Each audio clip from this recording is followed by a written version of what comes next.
হাসিনার কাছ থেকে অনেক কিছু শেখার আছে আপনাদের। হাসিনার চাইতে কিন্তু আপনারা শক্তিশালী না। সে হাসিনাকে পালাইতে হয়েছে, এমন ভাবে পালাইছে, ভাত রান্না করছিলেন সুন্দর সুন্দর মাছ দিয়ে, সেই ভাত কিন্তু খেয়ে যেতে উনি বিমানে উঠতে পারেন না। সংগ্রামী ভাই এবং বন্ধুগণ, জুলাই বিপ্লব হয়েছিল একটি দলকে বাদ দিয়ে আর একটি দলকে ক্ষমতায় আনার জন্য নয়। জুলাই বিপ্লব হয়েছিল রাষ্ট্র ব্যবস্থা সংস্কারের জন্য। জুলাই বিপ্লব হয়েছিল বৈষম্য দূর করার জন্য। জুলাই বিপ্লব হয়েছিল শিক্ষা প্রতিষ্ঠানের গণরম বন্ধ করার জন্য। জুলাই বিপ্লব হয়েছে একটি আধুনিক মানবিক বাংলাদেশ গড়ে তোলার জন্য। জুলাই বিপ্লব হয়েছে এক ফেসিবাদের পরিবর্তে আর এক নতুন ফেসিবাদের জন্ম নেওয়ার জন্য নয়।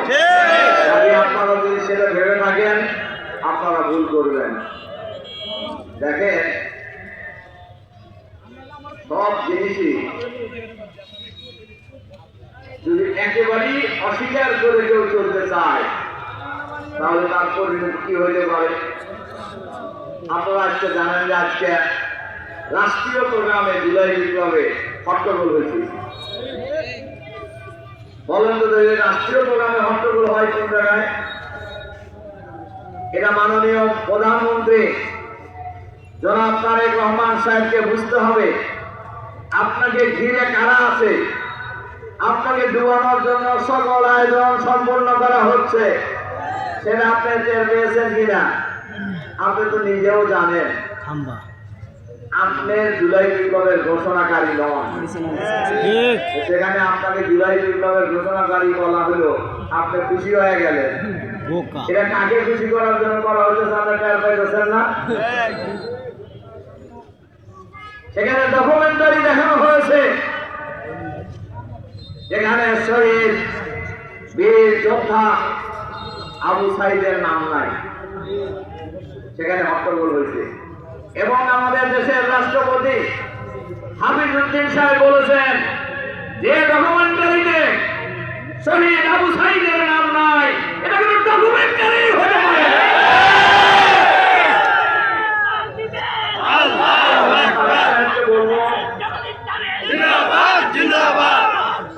আপনার আশেপাশে কারা আছে, আপনাকে কোথায় নিয়ে যেতে চাচ্ছে তারা, এটা আপনাকে হিসাব করতে হবে। এই হিসাবের অঙ্কে যদি ভুল করেন তাহলে পরবর্তী পরিণতি আপনার জন্য খুব বেশি ভালো হবে না। সংগ্রামী ভাই এবং বন্ধুগণ, গত 12ই ফেব্রুয়ারি নির্বাচন হয়েছে বাংলাদেশে। এই নির্বাচনে ইলেকশন ইঞ্জিনিয়ারিং হয়েছে। একটি দলকে ক্ষমতায় আনার সকল ষড়যন্ত্র করা হয়েছে। এই ষড়যন্ত্র ভোটের দিন হয় নাই, আগের থেকেই হয়েছে। বিশেষ করে লন্ডন বৈঠক যেটা হয়েছিল, ডক্টর ইউনূস সাহেবের সাথে তারেক রহমান সাহেবের পার্লামেন্টে একজন প্রতিমন্ত্রী বলেছেন ওই দিনই জুলাই বিপ্লবের ত্রাণ কার্ড ডক্টর ইউনূস তারেক রহমানের হাতে তুলে দিয়েছে। আমরা ধিক্কার জানাই ডক্টর ইউনূসকে। জনগণের সাথে প্রতারণা করছেন। এখন শোনা যায় তিনি নাকি রাষ্ট্রপতি হবার চায়। এটা বোঝা যায় না?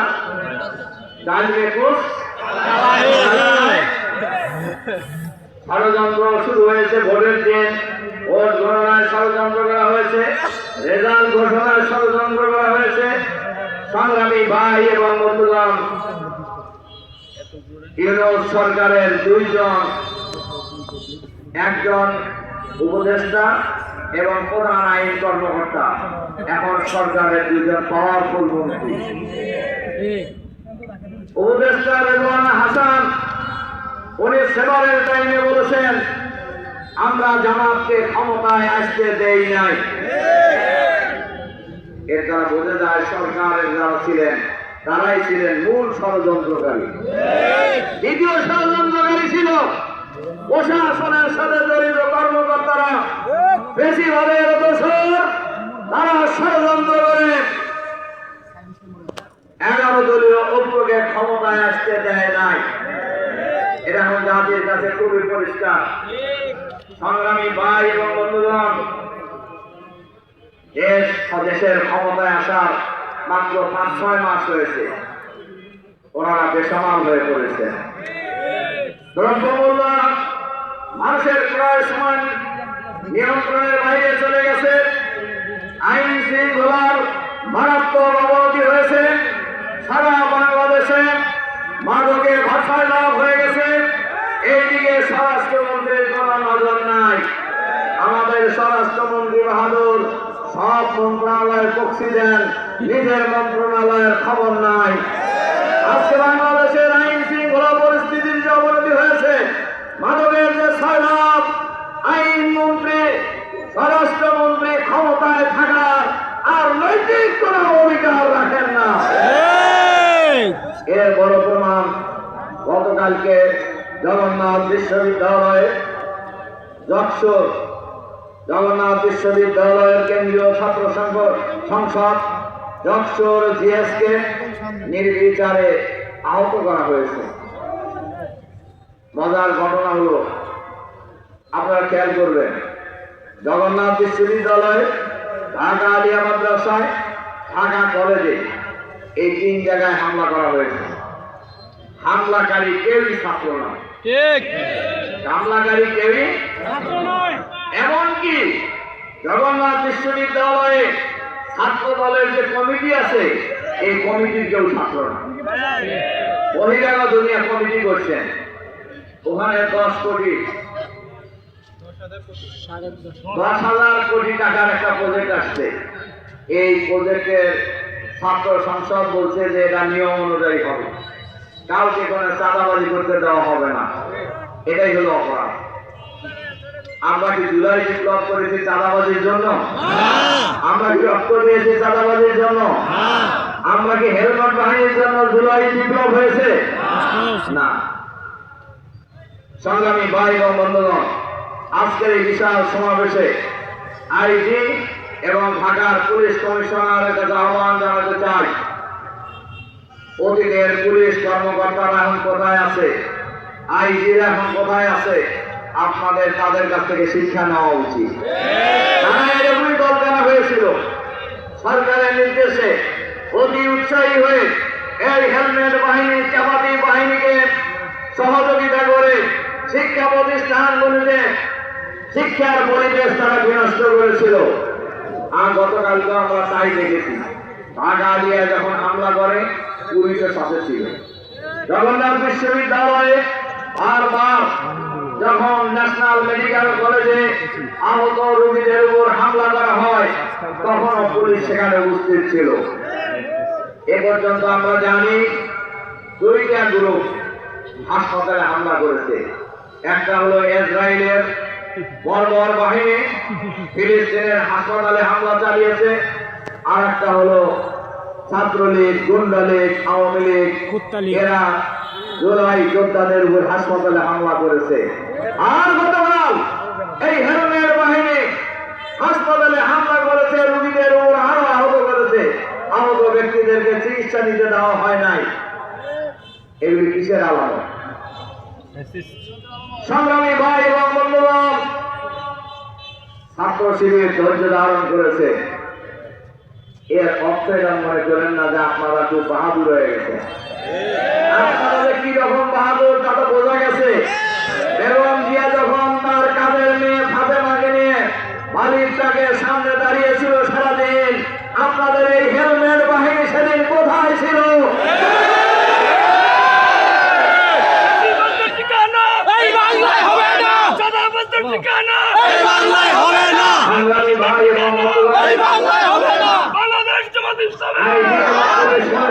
আমরা অনুরোধ জানাবো, অবিলম্বে হেলমেট বাহিনীকে গ্রেফতার করুন। আপনারা কোনো দলের নয়, আপনাদের বেতন কোনো দল দেয় না, আপনাদের বেতন দেয় বাংলাদেশের জনগণের ট্যাক্সের পয়সা দিয়ে। আপনারা জনগণের কর্মচারী,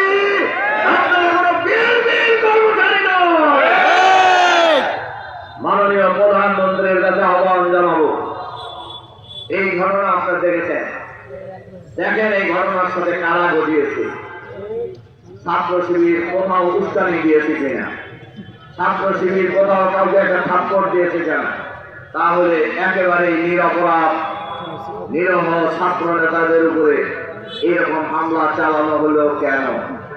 আপনি যদি দেশকে স্থিতিশীল রাখতে চান তাহলে অবিলম্বে তাদেরকে গ্রেফতারের ব্যবস্থা গ্রহণ করুন।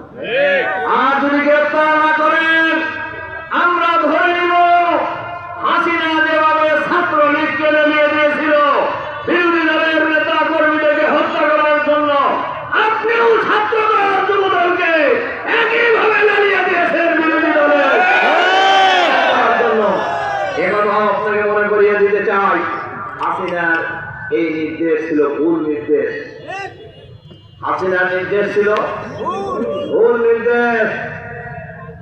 লাল বাহিনী, ছাত্রলীগ, যুবলীগ, আওয়ামী লীগ, জামাতি লীগ, পুলিশ লীগ, র্যাব লীগ, যত লীগ ছিল, এটা যে হাসিনার ক্ষমতা রক্ষা করতে পারছে?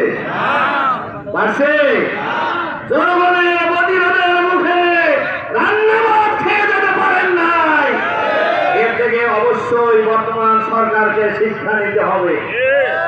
আপনারা এখন খেয়াল করছেন, একটা দল ক্ষমতা আসার পর এত অল্প সময়ে এত আনপপুলার, আমার ধারণা বাংলাদেশের ইতিহাসে আর কোন সময় হয় নাই। ক্ষমতায় আসার আগেই এরা আনপপুলার হয়ে গেছে। তার ক্ষমতায় আসাটা তো কোনো ভালোভাবে হয়নি, বাড়াই বাড়াই করে ক্ষমতায় আসছেন। একদিকে জনগণের আশা আকাঙ্ক্ষার বিরুদ্ধে সরকার অবস্থান নিয়েছে। গণভোটের গণরায় কার্যকর করতে হবে। আমরা লক্ষ্য করছি সরকারের মধ্যে আর পেশিবাদী পালিয়ে যাওয়াদের মধ্যে একটা গোপন আঘাতের পূর্বাভাস লক্ষ্য করা যাচ্ছে। আমরা লক্ষ্য করছেন কিনা? তারা যা করছে এরাও তাই করছে। আমি জানি না মাননীয় প্রধানমন্ত্রীর নলেজে এগুলো হচ্ছে কিনা।